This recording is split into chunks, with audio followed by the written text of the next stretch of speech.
Note में SP साहब ने बताया कि उनको जब पिक किया गया, अरेस्ट किया गया, तो उनके पोसेशन से ग्रेनेड मिला। ग्रेनेड मिलने के बाद उसको फर्दर इंटरोगेट किया, तो डिस्क्लोज मेमो पर उसको फर्दर रिकवरी के लिए ले गया फील्ड में, क्योंकि डार्कनेस थी, काफ़ी अंधेरा था वहाँ पर, और उस कंडीशन में 3-4 जगह लोकेट कर रहा था, यहाँ पर ग्रेनेड छिपा रखे, यहाँ पर रखें। उस अंधेरा का फायदा उठा के वहाँ से भाग गया, क्योंकि उसके पास हथियार नहीं था। उन्होंने फायर हमारे पर नहीं किया, इसलिए हमारे जवानों ने कोई फायर नहीं किया उस पर। फिर भी हमारे लोग उसको खोजते रहे, बाद में टॉर्च लगाए काफी देर। कुछ देर के बाद उनको देखा कि जो पत्थर पर गिरा हुआ था, कुछ उसके पैर में इंजरी भी थे उनके पास लगा हुआ था।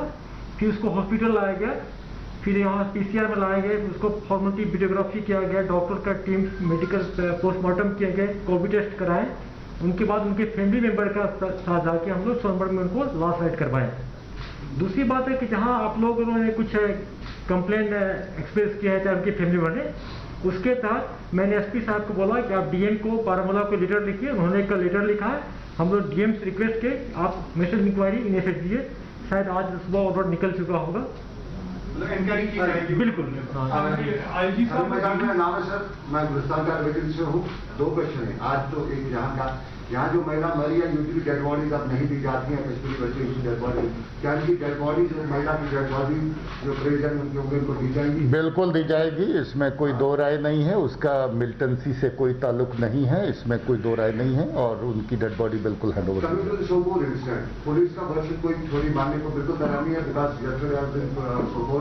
एंड लोगों ने मुझे बताया कि बात पुलिस आपसे पहुंचाई जाएगी। उनका सवाल पहला यही था कि पुलिस लेके गई, वो मारा गया, रात के टाइम पुलिस को कैसे पता चला कि मर गया, और उसी टाइम उन्हें इंटरनेट स्नैप कर दिया सोपोर में।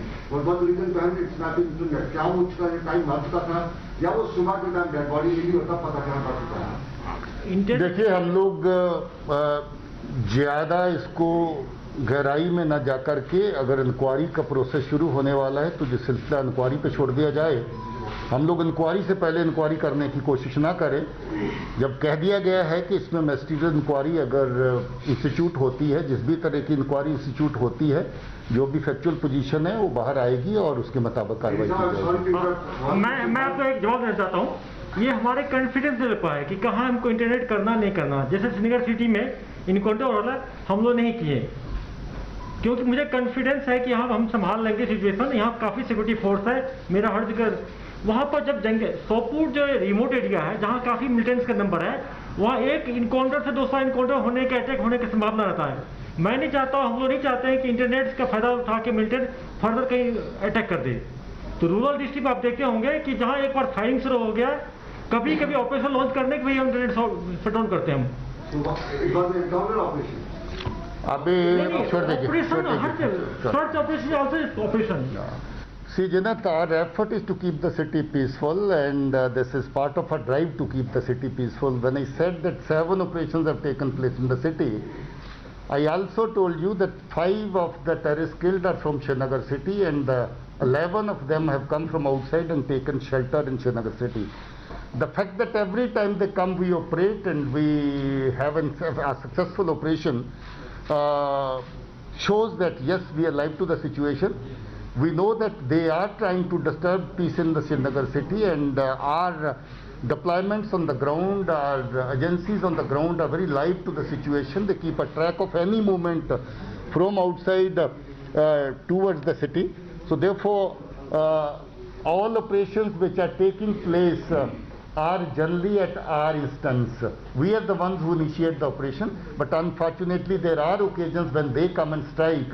As I said, that BSF incident, the Nogam incident, the Pantha Chowk incident, but our responses in the city luckily have been very good. I must also compliment CRPF, who is part of our city grid. City grid is basically handled by police and CRPF, and I'm happy that earlier under the command of previous IG, and now Miss Charu is around, and she is fully embedded in the city grid, and she was part of the operation last night also. everyone, IG, Mr. Vijay, Charu, DIG Man, each one of them was supervising what was happening on ground, and I was keeping a watch from the distance as to how the operation is unfolding. So Jeenat, we assure you that there are efforts that city should be disturbed. City should have some kind of activities from the terrace, but our effort is to not to allow that kind of space to the terrace in the city.